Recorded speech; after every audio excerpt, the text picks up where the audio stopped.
پگلی، یمنا زیدی اور حمزہ سہیل، اس جوڑی کا انجام کیا ہوگا؟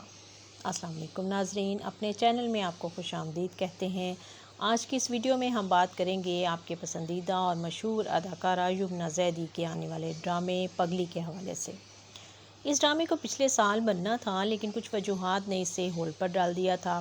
یمنا کے ساتھ حمزہ سہیل کو کاسٹ کیا گیا تھا، لیکن اب یمنا زیدی تو کافی مصروف بتائی جاتی ہیں، جبکہ حمزہ سہیل کے ڈرامے اوپر تلے آئے ضرور ہیں، لیکن اقرا عزیز اور سجل علی کے سامنے وہ ناکام ہیرو ثابت ہوئے۔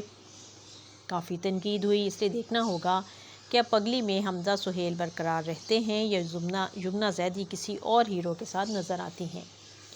جہاں تک یمنا زیدی کی مصروفیات کا تعلق ہے تو وہ ان دنوں ڈرامہ دھیر نگری میں مصروف ہیں۔ اس کے بعد ان کے پاس 2 پروجیکٹس ہیں، تیرے بین سیزن 2 اور پریزاں سیزن 2، لہٰذا پگلی کی ریکارڈنگ شروع ہونے میں ابھی کئی ہفتے بلکہ مہینے لگ سکتے ہیں۔ اس دوران پگلی کی کاسٹ بھی تبدیلیاں بھی ہو سکتی ہیں۔ جو اپڈیٹس ہوں گی وہ آپ تک پہنچاتے رہیں گے۔ آپ چینل کو سبسکرائب اور ویڈیو کو لائک شیئر ضرور کریں۔ شکریہ۔